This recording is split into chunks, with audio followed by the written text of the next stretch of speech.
Hello students, आज हम लोग पढ़ेंगे पैसिव वॉइस। क्या पढ़ेंगे? पैसिव वॉइस में एक्टिव पैसिव या पैसिव वॉइस, कुछ भी आप लोग कह सकते हैं। पैसिव वॉइस,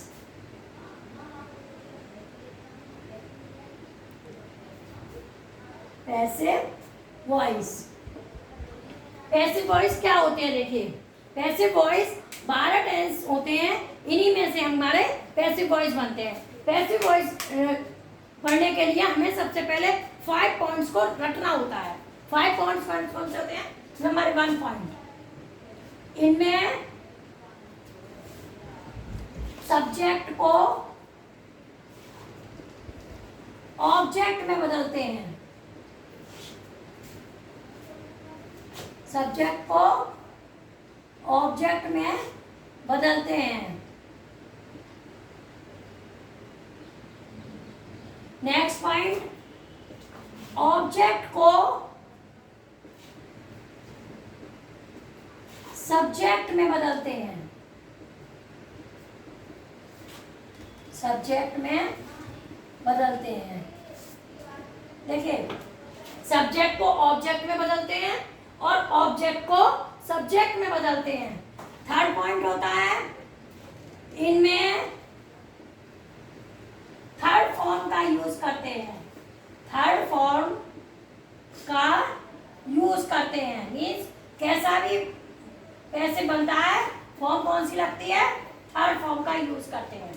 नेक्स्ट पॉइंट, कौन सी फॉर्म लगाते हैं? Third form. Next point, who वाले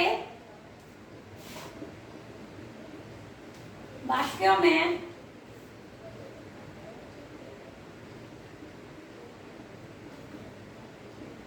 बाई हूं का प्रयोग करते हैं। बाई हूं का प्रयोग करते हैं। प्रयोग करते हैं। हूं वाले वाक्यों में बाई हूं का प्रयोग करते हैं।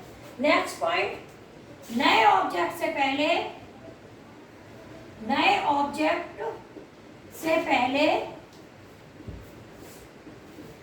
बाई का प्रयोग करते हैं। बाई का प्रयोग करते हैं। प्रयोग करते हैं। देखिए, पैसिव सीखने के लिए आपने अगर ये 5 पॉइंट्स रख लिए, समझिए आपको पैसिव आ गए। कौन कौन से पॉइंट हैं? इनमें सब्जेक्ट को ऑब्जेक्ट में बदलते हैं, मीन्स सब्जेक्ट को ऑब्जेक्ट में, ऑब्जेक्ट को सब्जेक्ट में बदलते हैं। नेक्स्ट पॉइंट, थर्ड पॉइंट, इनमें थर्ड फॉर्म का यूज करते हैं, मीन्स अगर टेंस में ऑलरेडी आती है पहले थर्ड फॉर्म तो आप उसी को यूज कर देंगे। अगर टेंस में नहीं आती है, चाहे फर्स्ट आती है, सेकंड आती है, आपको कौन सी यूज करनी है? थर्ड फॉर्म यूज करनी है। नेक्स्ट पॉइंट, हु वाले वाक्यों में बाई हूं का प्रयोग करते हैं, मीन्स हु वाले वाक्य का जो पैसे बनेगा वो किससे बनेगा? आपका बाई हूं से बनेगा। नेक्स्ट पॉइंट आपका, नए ऑब्जेक्ट से पहले बाई का प्रयोग करते हैं, मीन्स जब आप सब्जेक्ट को ऑब्जेक्ट में ले जाएंगे तो वो आपका नया ऑब्जेक्ट हो गया, तो उससे पहले आप इसका यूज करेंगे, बाई का यूज करेंगे। नेक्स्ट आपको अब मैं आपको टेंस वाइज अलग अलग बताती हूँ। ये तो आपके हो गए 5 पॉइंट्स जिसको आपको लर्न करने हैं। इसके बाद आपको नेक्स्ट अलग अलग टेंस के हिसाब से बनते हैं। टेंस के हिसाब से कैसे बनते हैं? देखिए, अब आपका सबसे पहले कौन सा टेंस आता है? Present indefinite tense. कौन सा आता है? Present indefinite tense. Indefinite tense. अब देखिए, प्रेजेंट इंडेफिनिट, सबसे पहले हमें प्रेजेंट इंडेफिनिट, अब हमें इसमें सबसे पहले हमें क्या लिखना होता है? फॉर्मूला। फॉर्मूला क्या लिखना होता है कि प्रेजेंट इंडेफिनिट टेंस में पैसिव बनाते समय क्या आता है? तो देखिए क्या आता है इसमें? Change subject. ऐसा हमने आपको बताया था किसी भी चीज का फॉर्मूला, तो ये क्या है आपका? फॉर्मूला। Formula, change subject. इसके बाद में क्या आएगा इसमें? Is am are. Is am are. फिर क्या आएगा? Third form.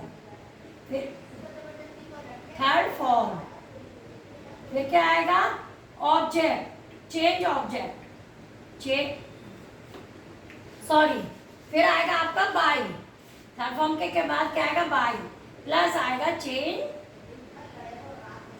Change object. देखिए आपका फॉर्मूला आपका हो गया change subject is am are, third form by change object. इसके बाद अब आपका फॉर्मूला एग्जाम्पल आपका है he tells A lie, tales ए लाई। अब देखिए आपको अभी तो आपको पता है आपका प्रेजेंट टेंस है, जब आप सभी के करेंगे तब आपको टेंस पहचानना होता है, इसीलिए सबसे पहले टेंस जानना जरूरी होता है। अब ये क्या है, ही टेल्स ए लाई। अब आपका ये सिंगुलर था, इसमें एस या यस लगा हुआ है, इस सिंगुलर में प्रेजेंट टेंस में एस या यस लगता है, इससे हम पहचान गए आपका कौन सा टेंस है, ये प्रेजेंट इंडेफिनिट टेंस है। तो पैसे बनाते समय हमें क्या चाहिए, ये एम आर, सब्जेक्ट को ऑब्जेक्ट में बदलेंगे। अब ये आपका ऑब्जेक्ट क्या है, ए लाई, तो हमने यहाँ पे क्या लिख दिया, ए लाई। अब इसके बाद में है इज एम आर। अब चूंकि ये भी सिंगुलर है तो आपका क्या आएगा, इज, क्या आएगा, इज। इसके बाद में अब आपकी जो वर्ब होगी, वर्ब आपको कौन सी लिखनी है, थर्ड फॉर्म, और ये टेल तो आपकी फर्स्ट फॉर्म है, तो इसकी क्या होती है, टोल्ड। क्या होती है, टोल्ड। हमने यहाँ पे लिख दिया टोल्ड। अब हमें क्या चाहिए, बाई, क्योंकि हमारा जो ऑब्जेक्ट नया बनेगा उससे पहले हमें क्या यूज करना है, बाई। तो क्या होगा, by.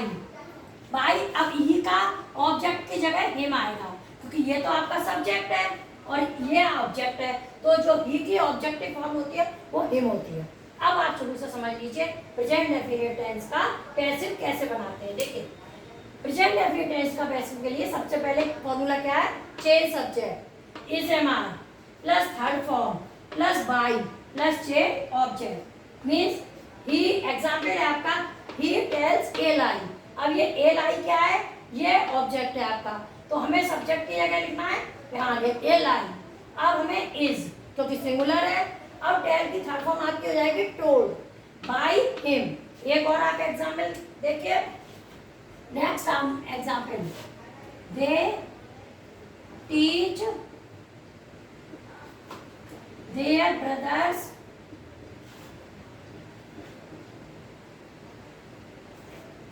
Grammar. They teach their brothers grammar, वे अपने भाइयों को ग्रामर पढ़ाते हैं। अब आपका आ गया, अब इसमें देखिए आपके दो ऑब्जेक्ट हैं, अब आपको कैसे करना है, जो इसमें भी होता है कि हम कौन सा उठाएंगे, बच्चे ग्रामर उठा लेंगे, देयर ब्रदर्स नहीं, जो आपके मेन वर्ब के बाद होता है, मेन वर्ब आपका टीच है और उसके बाद क्या है, देयर ब्रदर्स, तो आपका कौन सा ऑब्जेक्ट उठेगा, देयर ब्रदर्स। तो क्या होगा, देयर ब्रदर्स, ब्रदर्स उनके भाइयों को, तो बहुत सारे भाई हैं तो क्या आ जाएगा, are, their brothers are. Teach की थर्ड फॉर्म क्या होती है, taught, their brothers are taught. अब जो आपका ऑब्जेक्ट बचा हुआ है, देखिए जब दो ऑब्जेक्ट होते हैं तो फिर स्टूडेंट्स का आता है कि कौन सा ऑब्जेक्ट उठाएंगे, तो देखिए जो मेन वर्ब के बाद होगा, मेन वर्ब के बाद आपका टीच है, तो इसके बाद देयर ब्रदर्स है, देयर ब्रदर्स आर टॉट, यानी जो थर्ड फॉर्म आएगी उसके बाद बचा हुआ लिखेंगे, तो बचा हुआ क्या है आपका, ग्रामर, ग्रामर। अब वही आ गया बाई, बाई। अब दे का क्या होगा, देन। देखिए दे का भी अब ऑब्जेक्ट हो गया, दे टीच देयर ब्रदर्स ग्रामर, वो अपने भाइयों को ग्रामर पढ़ाते हैं, तो देयर ब्रदर्स आर, टीच की थर्ड फॉर्म होगी टॉट, ग्रामर बाई, दे को आप पीछे ले जाएंगे तो देन। ये आपका प्रेजेंट इंडेफिनिट टेंस कंप्लीट हो गया। इसके बाद में अब आपका कौन सा आता है, present continuous tense. Present continuous tense में क्या करते हैं, क्या आता है उसमें, प्रेजेंट कंटीन्यूअस टेंस में आता है, देखिए प्रेजेंट कंटीन्यूअस टेंस में इस एमार्केशन क्या आता है, प्रेजेंट कंटीन्यूअस टेंस। अब आपका नेक्स्ट कौन सा हो गया, present continuous, present continuous. Present continuous में क्या आता है, वही फॉर्मूला है, change subject plus is am are, is am are plus being, क्योंकि इसमें क्या आएगा, being plus third form plus object by और प्लस चेंज ऑब्जेक्ट। क्या आ गया, changed object, change subject is am are being. आप पहचानेंगे कैसे? ये आईएनजी फॉर्म वाला होता है। एग्जाम्पल देखिए, the children are plucking flowers from the garden। देखिए क्या है, the children are plucking flowers from the garden. यानी अब आप कैसे पहचानेंगे कि प्रेजेंट कंटिन्यूस है? क्योंकि कंटिन्यूस कोई भी होता है, चाहे प्रेजेंट होता है, पास्ट होता है, फ्यूचर होता है, तीनों कंटिन्यूस में क्या लगता है? ING form. तो आईएनजी फॉर्म अगर आपकी है तो आपका कौन सा हो जाएगा? Continuous tense. अब इसमें आई क्या लगाएंगे? बी। पैसे बनाते समय, वैसे तो इसे हमारा आता है, पैसे बनाते समय हम क्या लगाएंगे? बी। और पैसे किसी भी टेंस का बनेगा, मैंने आपको पहले भी बताया, थर्ड फॉर्म यूज करेंगे। अब अभी आपको बताया था जो मेन वर्ब के बाद होता है वही ऑब्जेक्ट उठता है। तो मेन वर्ब के बाद आपका क्या है? फ्लावर्स। तो हम सबसे पहले क्या लिखेंगे? फ्लावर्स। अब देखिए फ्लावर्स बहुत सारे हैं तो क्या आ जाएगा? आर। Flowers are. अब क्या आएगा? बीइंग, क्योंकि इसमें बीइंग लिखेंगे, बीइंग। थर्ड फॉर्म आपकी क्या है? प्लग, तो हो जाएगी प्लग्ड। अब बचा क्या है आपका? From the garden. अब गार्डन बाई अब आपका क्या आ गया? The children, by the children. अब देखिए आपका change present continuous tense. Next आपका पहले प्रेजेंट डेफिनेट का था, अब present continuous tense. Change subject is am are plus being, third form plus by plus change object. The children are plucking flowers from the garden. बच्चे बगीचे से फूल तोड़ रहे हैं। आईएनजी से हम पहचान गए हमारा कंटिन्यूस है। फ्लावर्स हमने उठा लिया, फ्लावर्स बहुत सारे फूल है तो हमारा क्या आएगा? आर। अब इसके बाद हमें क्या लगाना है? Being. Are being plucked from the, जो हमने कहा था आपसे कि थर्ड फॉर्म के बाद जो ऑब्जेक्ट बचेगा वो लगाएंगे from the garden, by the children. Next आपका एक आता है हु वाले, जो बताए थे। एग्जाम्पल है आपका who is making a noise. क्या बताया था? ये आपने making a noise. Who is making a noise आपको बताया गया था। हु वाले वाक्य हम किससे बनाते हैं? सेंटेंस बाय हुम से। 5 पॉइंट्स लिखाए थे मैंने, उसमें बताया था। तो हु की जगह हम क्या लिखेंगे? सबसे पहले बाय हुम।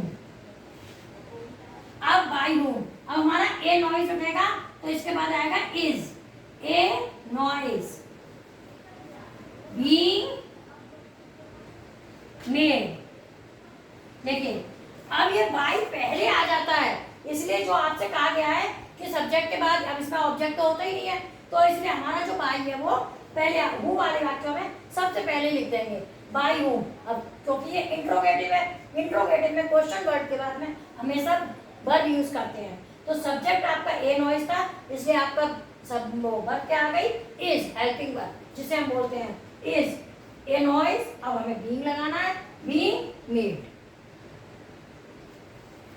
नेक्स्ट आपका इसमें 3 ही बनते हैं, किसी भी परफेक्ट कंटिन्यूस के पैसे नहीं बनते हैं। तो आपका किसका बनेगा? प्रेजेंट इंडेफिनिट आपका हो गया, प्रेजेंट कंटिन्यूस आपका हो गया। अब आपका प्रेजेंट का कौन सा बचा है? आपका एक टेंस बचा है। कौन सा बचा है आपका? Present perfect tense. कौन सा बचा है आपका? Present perfect tense. उसका आप देख लीजिएगा, प्रेजेंट परफेक्ट टेंस। सिंपल सा उसका भी यही फॉर्मूला है। क्या फॉर्मूला है? चेंज सब्जेक्ट क्या आता है उसमें? Has had. क्या आता है? ये हैज हैड ऑलरेडी आता है पहले से। हमें क्या लगाना है? बीइंग प्लस थर्ड फॉर्म भी इसमें बच्चों ऑलरेडी होती है। Third form plus by plus changed object. Change object. Example आपका देखिए, the girls have completed their homework, their homework. देखिए परफेक्ट टेंस में आपका क्या आता है, हैज हैव और प्लस थर्ड फॉर्म, ये आपका टेंस में आता है। क्या आता है, has have plus third form. आपको पैसिव बनाते समय क्या लगाना है इसमें, बीन। क्या लगाना है, बीन, और थर्ड फॉर्म और हैज हैव तो आपका ऑलरेडी दिया हुआ है। जैसे गर्ल्स हैव, गर्ल्स के साथ हैव आता है ये परफेक्ट टेंस में। कंप्लीटेड, ये भी थर्ड फॉर्म आती है आपकी। देयर होमवर्क, ये आपका, तो हमें ओनली क्या जोड़ना है इसमें, तो बहुत इजी होते हैं, आपको केवल बीन जोड़ के और आप इसको कर देंगे। कैसे, हम क्या उठाएंगे, देयर होमवर्क, क्या उठा लिया हमने, देयर होमवर्क, होमवर्क। इसके बाद में अब होमवर्क एक है तो इसलिए हैज बीन, हैज बीन,